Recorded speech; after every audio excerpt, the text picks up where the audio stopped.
Baik, terima kasih Ibu.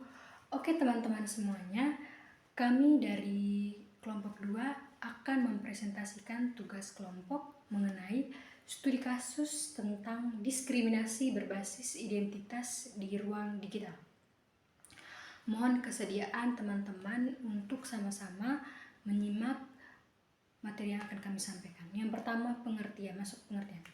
Diskriminasi berbasis identitas di ruang digital adalah perlakuan tindakan tidak adil atau pengecualian terhadap individu atau kelompok berdasarkan identitas sosial mereka, seperti gender, orientasi seksual, ras, agama, disabilitas, etis, usia, status sosial, ekonomi, atau kelompok minoritas lainnya yang terjadi dalam interaksi dan komunikasi di dunia maya, khususnya di media sosial, forum-forum daring, aplikasi kencan, platform game, dan platform digital lainnya.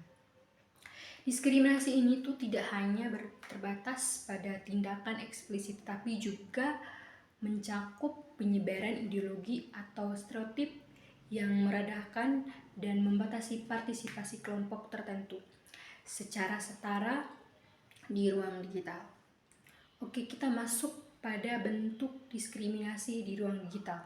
Yang pertama itu ada kekerasan simbolik, yaitu penyebaran wacana diskriminatif yang menginginkan identitas normatif, misalnya identitas gender, non-biner melalui komentar atau konten-konten negatif di media sosial yang meredahkan atau representasi yang tidak akurat dan stereotipikal dalam media digital. Kekerasan simbolik itu bekerja dengan menormalisasi pandangan yang meredahkan dan membuat identitas tertentu itu dianggap tidak valid atau tidak setara pada akhirnya itu dapat melegitimasi tindakan diskriminatif lainnya. Berikutnya itu bias algoritma dan teknologi seperti kecerdasan buatan yang merefleksikan bias sosial yang ada di dalam data pelatihan, misalnya diskriminasi dalam proses perekrutan algoritma yang cenderung memilih kandidat dari kelompok mayoritas, penolakan pinjaman atau pengenalan wajah yang kurang akurat atau bahkan berbahaya. Misalnya salah satu mengidentifikasi yang lebih sering terjadi itu pada kelompok ras tertentu.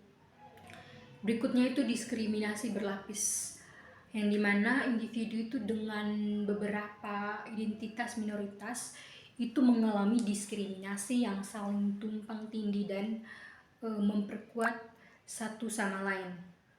Misalnya perempuan transgender yang juga mengalami diskriminasi yang dalam berbasis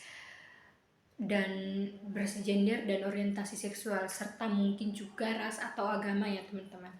Kita masuk pada poin yang ketiga, itu penyebab diskriminasi di ruang digital. Yang pertama itu norma sosial dan konstruksi budaya yang menempatkan identitas minoritas itu sebagai luar atau tidak sesuai dengan norma yang dominan, sehingga memicu penolakan, stigma dan diskriminasi baik secara daring maupun luring. Pandangan-pandangan ini tuh sering kali berakar pada sejarah, tradisi atau interpretasi nilai sosial yang tidak inklusif dan tidak menghargai keberagaman. Berikut itu efek ruang gemak yang dimana mengandungnya gelembung filter di media sosial dan yang memperkuat pandangan diskriminasi dan intoleransi melalui algoritma yang cenderung menampilkan konten dan interaksi dengan pengguna lainnya yang memiliki pandangan serupa. Hal-hal ini tuh mengurangi paparan terhadap perseptif yang beragam dan dapat mengisolasi individu dalam keyakinan yang bias atau ekstrim. Berikutnya itu kurangnya regulasi dan pengawasan yang efektif, yang dimana dalam artian pemerintahan, platform digital, dan penegakan hukum terhadap konten diskriminatif dan ujaran kebencian itu di platform digital, termasuk lambatnya respon terhadap laporan diskriminasi dan kurangnya mekanisme sanksi yang tegas dari pemerintah.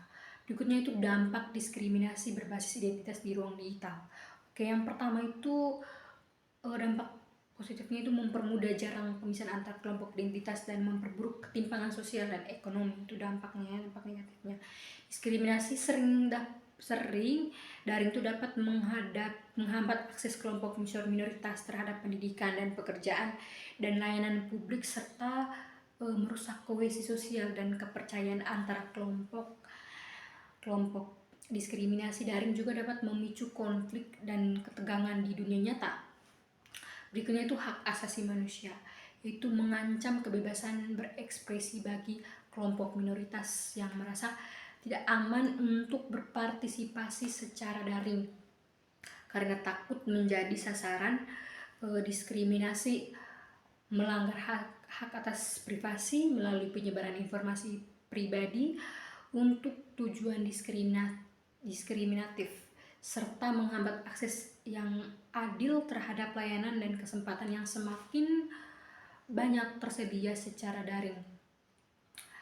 Oke, yang berikut itu legitimasi, khususnya bagi korban diskriminasi berlapis yang mengalami penindasan berulang dan dari berbagai sisi identitasnya sekaligus, baik secara daring maupun luring. Pengalaman diskriminasi daring dapat memicu kembali trauma dari pengalaman diskriminasi sebelumnya, ya. Itu sangat fatal sekali ya teman-teman. Berikutnya itu upaya penanganan dan perlindungan. Yang pertama itu transparansi dan akuntabilitas dalam pengembangan dan penerapan teknologi. Yang dimana itu yang terutama itu sekarang untuk penggunaan AI agar yang mengurangi bias diskriminasi melalui audit algoritma secara berkala, pengujian dengan data yang beragam dan representatif, serta melibatkan ahli etika dan kelompok minoritas dalam proses desain dan evaluasi teknologi. Penting juga untuk memberikan penjelasan yang mudah dipahami kepada publik tentang bagaimana algoritma itu bekerja dan potensi dampaknya. Peningkatan literasi digital dan kesadaran masyarakat tentang dampak diskriminasi daring. Pentingnya menghormati keberagaman identitas di ruang digital. Terus juga cara mengenali dan melaporkan diskriminasi, serta pengembangan keterampilan berpikir kritis untuk mengidentifikasikan dan menolak konten diskriminatif. Terus kampanye edukatif publik dan melibatkan berbagai pemangku kepentingan termaksud influencer dan tokoh masyarakat dapat menjadi efektif. Berikutnya itu penciptaan ruang digital yang aman dan inklusif bagi kelompok minoritas, seperti forum komunitas daring yang modernisasi dengan baik, kebijakan anti diskriminasi yang jelas di platform dan mekanisme dukungan bagi korban kekerasan berbasis gender online dan bentuk diskriminasi lainnya. Ruang-ruang aman ini tuh dapat memberikan dukungan emosional, informasi, dan sumber daya bagi korban.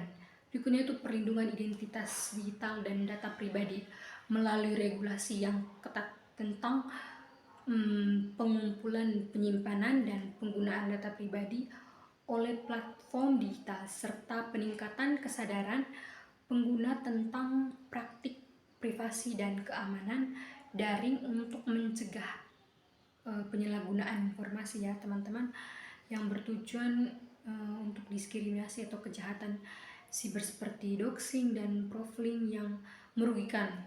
Tuh. Oke, kita masuk pada kesimpulan.